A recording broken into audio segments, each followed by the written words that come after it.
All right, well, we're about a minute past, so I'm going to go ahead and get us started. Thank you so much for joining us. If you were on the last session where we had technical issues, we apologize again for that, and thanks so much for coming back. So it's pretty much the same presentation as last time, but we're going to answer any of your questions and go through anything that you needed information or more detail about. So feel free to chat in or send in questions that you have.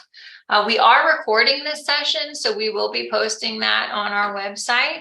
And then you can, so you can use the Q&A feature. That one's going to be better for asking the questions, just because the chat can get a little bit crazy.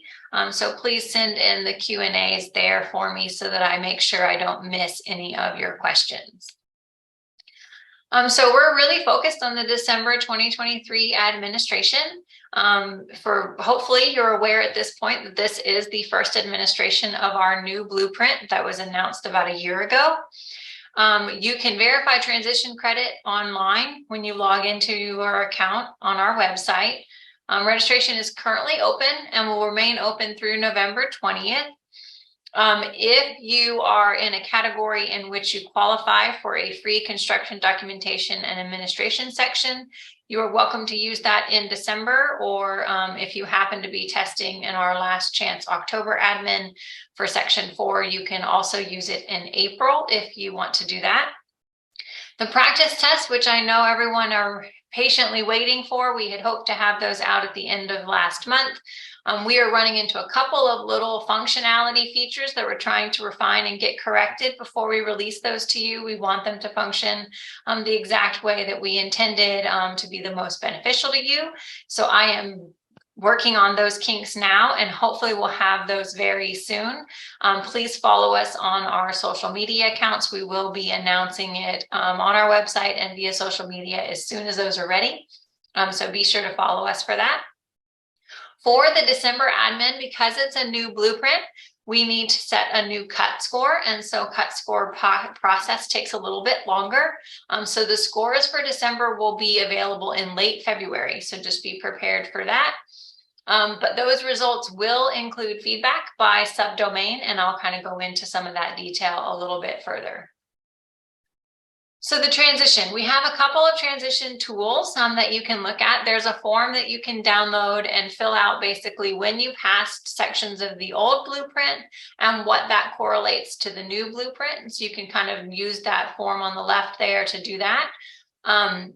You can register on our website either for that section 4 only section I mentioned in October, or if you're here specifically for December, depending on which group you fall in, you can register for that online.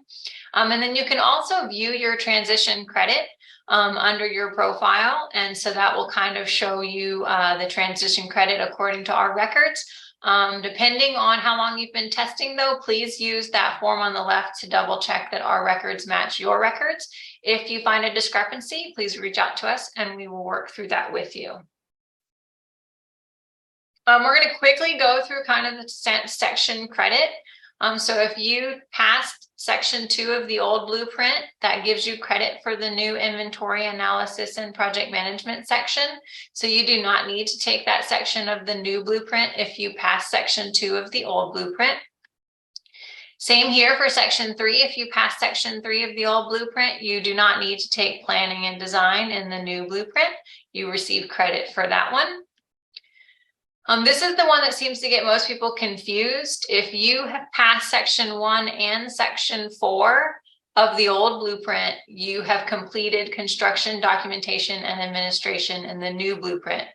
If you did not pass either of those sections, you will have to take the construction, documentation, and administration section. And then if you pass section 4 of the old blueprint, you got credit for grading, drainage, and stormwater management, and so you don't need to take that section. Before I jump on, I saw a couple questions, so I don't want to get too far away in my slides. So I talked about the practice sessions test soon, so those are coming. It says, with the new recommended reading list, is there somewhere that's specific what chapters to focus on for those books? We don't have specific chapters for the recommended reading list. The books are used by the committee in developing item content and developing questions. So they have access to the entire book. So that I would recommend just kind of using that book in its entirety as a resource for you in preparing. So the free section I mentioned in December, if in order to qualify for this section, you would have needed to have passed section 1 prior to October 2022. That's prior to the announcement of our new blueprint and exam transition. You would have needed to attempt section 4 at least once between December 22 and October 2023. Obviously, you would have needed to not pass section 4. And then you would be able to use that free section, and you can use it in either December or April, depending on kind of what your schedule allows. If you're testing in October for section 4, we won't have those results until late November. So it'll be tough to kind of sign up for December. It's not that you can't, it just might be tough to turn around right after you get those results and plan to test in December. But if that's what you'd like to do, just reach out to me and we can talk through how we would do that. Oh, sorry. So the new blueprint, it's 4 sections still. They are all 3 hours. They vary in item length, but the exam length or duration is all the same. You have 3 hours to take the test. It does still include pre-test items. These item counts that you see here include those. So for example, inventory analysis and project management has 90 score items and 10 pre-test items. So it's 100 total that you'll see on the exam. The exams are divided up into what we're calling subdomains. So if you look underneath that inventory, project management, inventory data and collection, stakeholder engagement process, physical analysis, and contextual analysis, those are the 5 subdomains of the inventory analysis and project management section. Those percentages show you how much of the content is going to be focused on that area or that domain.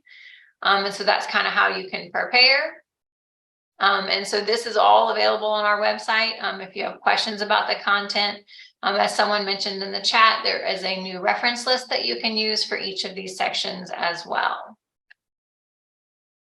So the updated resources, this is the recommended resources list. So you can see the books that are available. We also have the new orientation guide that's available for your review that has the blueprint outlined in it.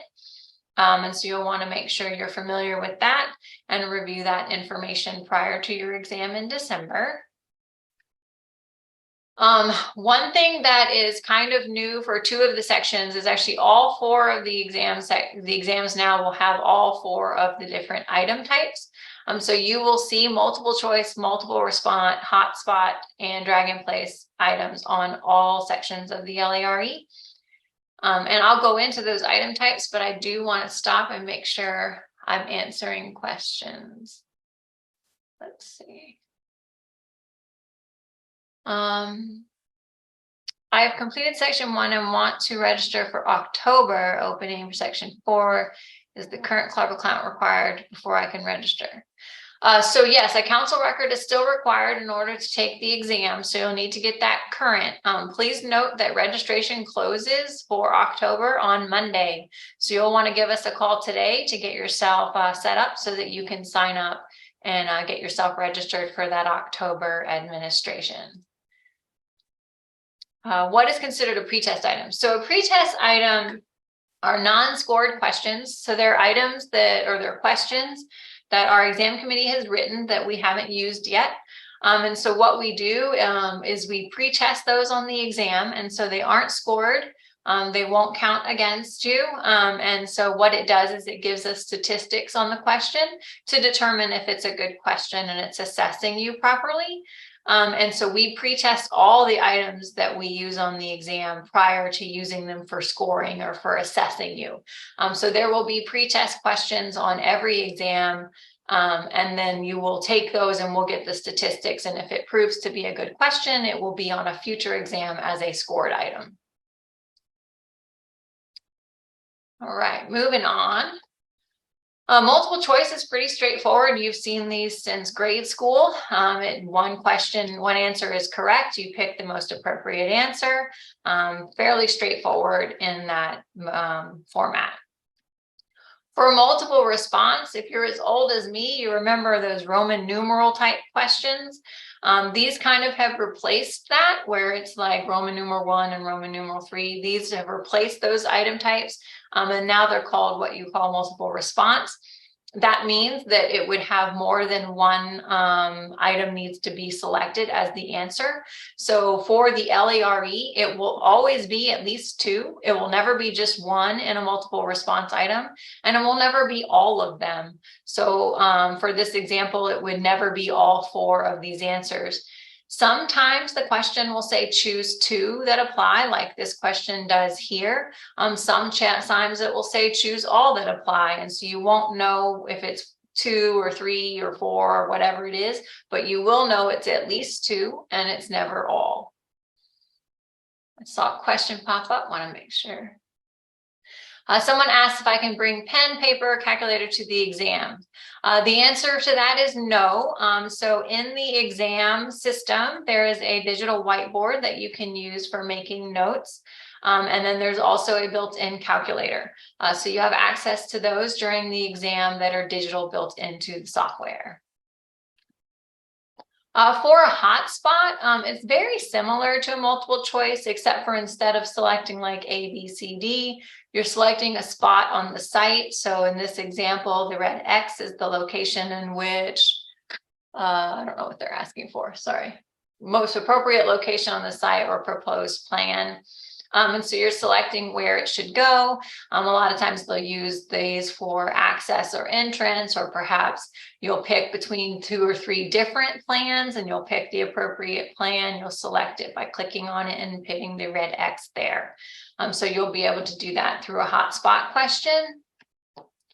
The final question is a drag in place, and so the little blue box on the left there is what we call an item or a token.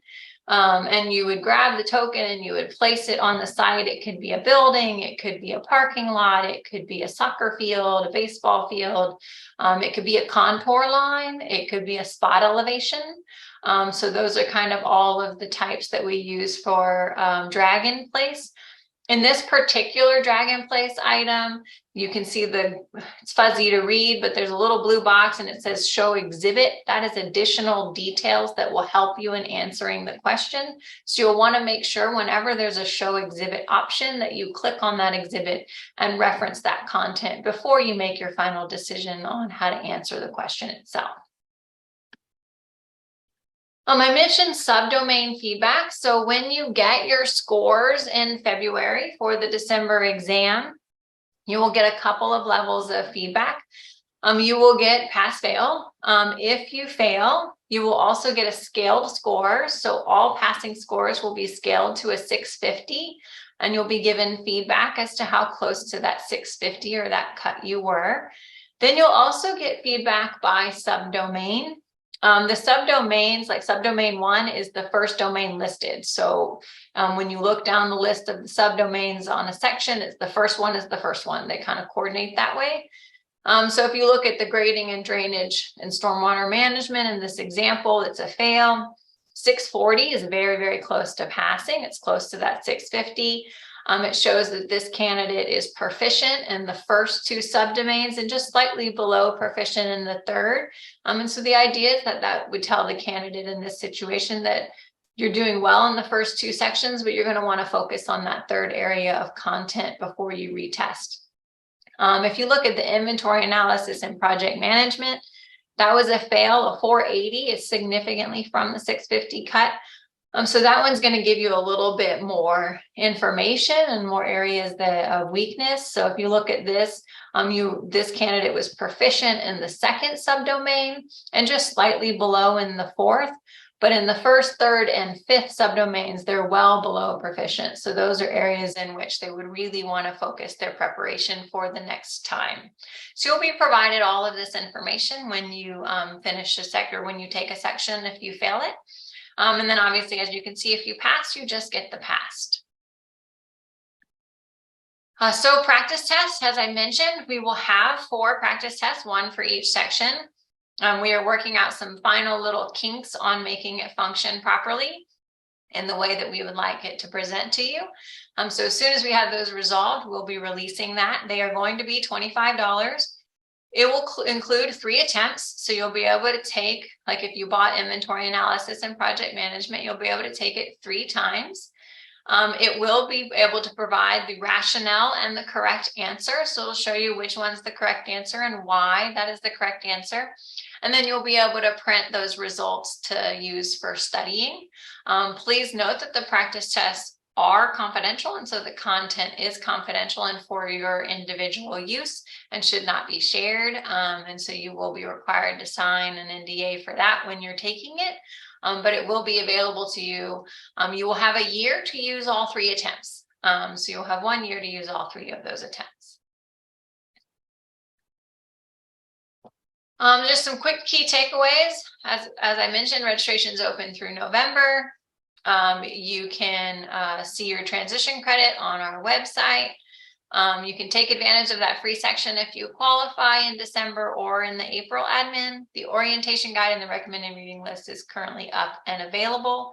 ASLA's national conference is coming up in a few weeks. If you're there, they do offer LARE sessions, so please feel free to sign up for those. I will also be there as with some of my other staff. So if you have questions, please feel free to seek us out and find us there. And then if you're not going to ASLA and you have other questions and want to ask us, we're here to help. So please feel free to reach out. And then, so now I have a question slide. I see a couple of questions, and so I want to grab those real quick. Is the latest prep LARE updated to the latest blueprint? I'm going to be honest, I don't know what prep LARE is, so I wouldn't be educated enough to answer that question. The blueprint has been available for a year, so hopefully, but you would want to reach out to them, whoever prepares that and creates that directly. Can Test Center provide mouse pad if we have to use the digital whiteboard and calculator? It was very frustrating to move my mouse during the exam last time when I write it. Yes, they should be able to provide a mouse pad to you. So if you want to reach out to me, I can let them know that you ran into an issue and make sure that when you take it again, that you have a mouse pad, and just we can work on that. But yeah, they should have that for you. Can you see times and testing locations available prior to paying for the exams?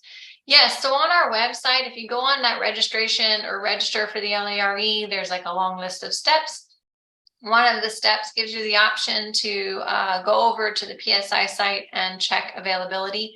Please know that that is a live appointment system though, and so what may be available now may not be available later.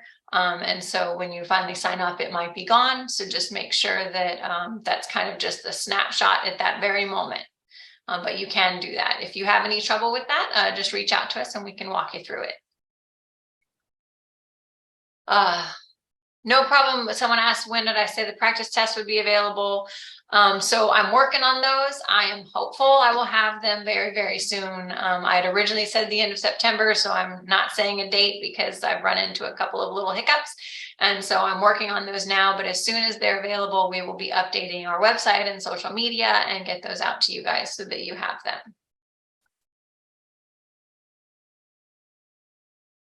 Let's see. Will feedback be applied to any previously failed exams? This feedback will be very beneficial in studying for Section 3. So we will not be able to provide feedback retroactively to old failed exams. It will just be for new exams moving forward. When you print the practice test, are the clues included for incorrect answers? So when you won't print the whole test, but you'll be able to print like a score report that shows you kind of what you got right and wrong, and it will show you kind of this stuff, but you won't be able to print it like an actual test. But it will include the rationale. So it'll include what the correct answer is and why that was the correct answer. Hopefully that answers the question. Let's see. SGL design courses is useful to take. I am not familiar with, I believe that's the Sarah Gronquist course. I am not familiar with her content. I would recommend posting that kind of question perhaps on the LARE Google group. You might be able to connect with some people who took it and be able to get some actual review and feedback from them. I'm not very familiar with that. Is there any online courses or classes you would recommend? Unfortunately, CLARB doesn't review any prep material, so we're not familiar with any of the classes or courses that are available online. Again, I think the Google Group's your best option because I do see that people take those classes and some have positive feedback and some have negative feedback. And so you can kind of decipher what you think would make sense for you, what kind of course would be beneficial for you. Are you affiliated with LARE Prep? If yes, all sections from the new blueprint have their practice exams updated except the grading and drainage section. Any idea when they will be available? When you say affiliated, I am not affiliated with LARE Prep. If you're talking about the ASLA Prep Committee, I do provide some support with them in answering technical questions, but I'm not familiar with their content or prep materials. Can you show the page about how to transition the existing past sections? Absolutely. Let me go back. So we want to show the page of the transition and how to calculate that. Sorry, I hate when people click fast because it's always crazy, but here we go. Here you are. So this will show you kind of how you can log in and see your transition credit here on the bottom right in your account. You can also print this form or use it digitally, however you want to. And so what I would recommend doing is going into your exam history and writing down the date you passed the old sections. So 1, 2, 3, and 4. And then when you come down, you can check the box that applies to you. And so like if you're doing inventory analysis and project management, you would check and you'd pass section 2. You say, I passed section 2. So therefore I have credit and don't need to take inventory and analysis, or you would check I haven't passed section 2. And so I do need to take that section of the new blueprint. This will be a good way to kind of see which sections you need to take. And again, if you find any discrepancy or you have any questions, please feel free to reach out to us. We're happy to help you with this and make sure that you know what sections you need to take and are taking the appropriate ones of the new blueprint. Any other questions? This one went a lot faster than we've done in the past, which is great, but I'm happy to answer questions. So this one says, for individuals who do not have an accredited LA degree, is the new requirement to work under a registered LA for 8 years? When I was graduating, the requirement was 5. I thought recently I saw that it was now 8. So I hate to answer with it depends, but it does. So it will really depend on where you are trying to get licensed. And so that can vary. Some states it is 8 years, but it just depends on what type of degree you have. Some jurisdictions allow you to get some credit if you have higher education versus just experience only. So it really just kind of depends on your unique circumstances and where you're trying to get licensed. We do have a map of qualifications or requirements for licensure on our website that you can use, but also remember that you don't necessarily always have to meet those requirements prior to taking the exam. So you can reach out to your individual jurisdiction or reach out to us and we can help you kind of navigate that.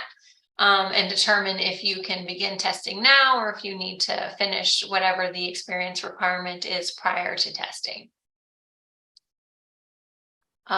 Next question is, do you know how many hours is required for Colorado licensure? Off the top of my head, I don't. But again, on our map, you can look at the requirements. We display it in years. So it would be like 2 years, 3 years, or whatever it is. For Colorado, I have the inkling that it's 2 years, but you'd want to confirm that on our website or directly with the board. Someone asked, how similar will Section 3 new blueprint be to the old blueprint? It's very similar. So the three, because it's any of the sections like section 2 and section 3 are going to be very comparable to the new blueprint because it's a direct transition. So it really only has significant change when there's like a transition issue, like a transition combination. So it'll be very similar for between section 3 and the new planning and design. And so you can just kind of take a look at that and see what's going on there.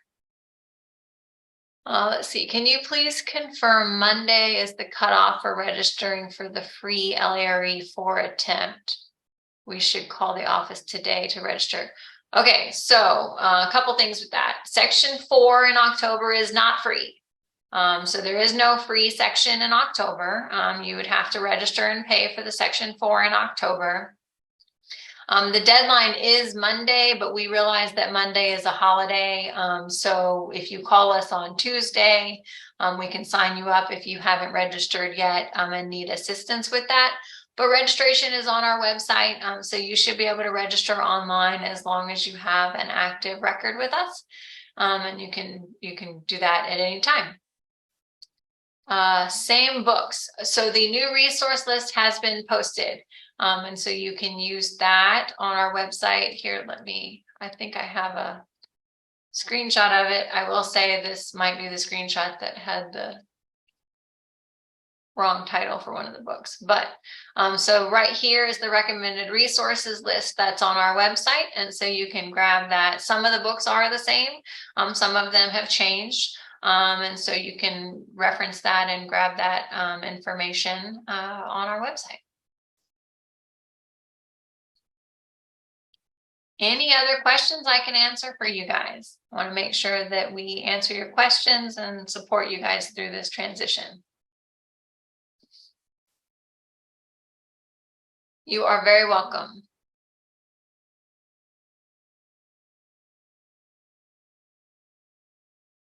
Well, I'll sit for a couple more minutes. If you have a question, feel free to type it in.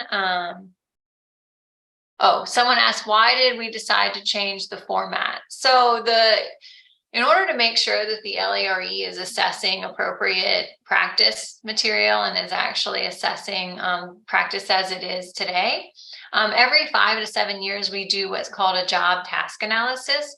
So that survey was conducted in early 2022. And so the results of that survey indicated some changes in the content, either weight or new content, or some content fell off. And so we worked with a committee, actually 3 different committees of licensed landscape architects who helped us use the results of that survey to build out the blueprint. And so some of the content shifted, moved from one section to another. The committees felt that the previous blueprint kind of didn't flow like a normal project would, and they wanted to kind of make it flow better. And so that was the intention with kind of moving some of the content around. And so that's why it changes when practice changes and there's new areas of practice or new focus on different aspects of practice, or things fall out of practice, the exam and the blueprint will change as a result of that survey. So the next survey will be conducted in 5 years from now, so 27-ish. And so that would be when we would do another one.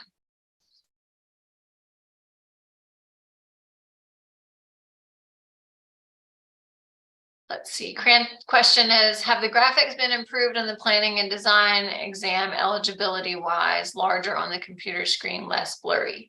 We're always continuing to refine the graphics and fix those, make them better and improve them.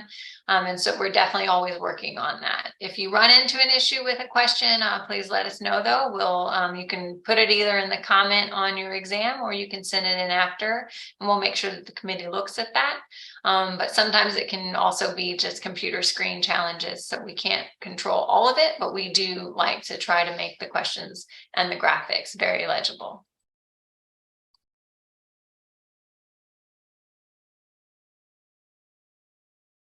All right. Well, as I mentioned, the recording will be posted on our website. My team is here and happy to help. I think I have a page that shows how to get a hold of us. This QR code will take you directly to that transition page for our website. Feel free to hit us up either via phone or via email. We're happy to support you if you think of other questions, and we will work on getting this recording posted online ASAP. And be sure to, again, follow us on social media. We will be posting as soon as I have those practice tests ready. So working hard on that for you guys. Oh, I saw one more pop in. You're welcome, Martha. Thank you guys, and have a great afternoon and weekend. And we'll talk to you soon. Bye.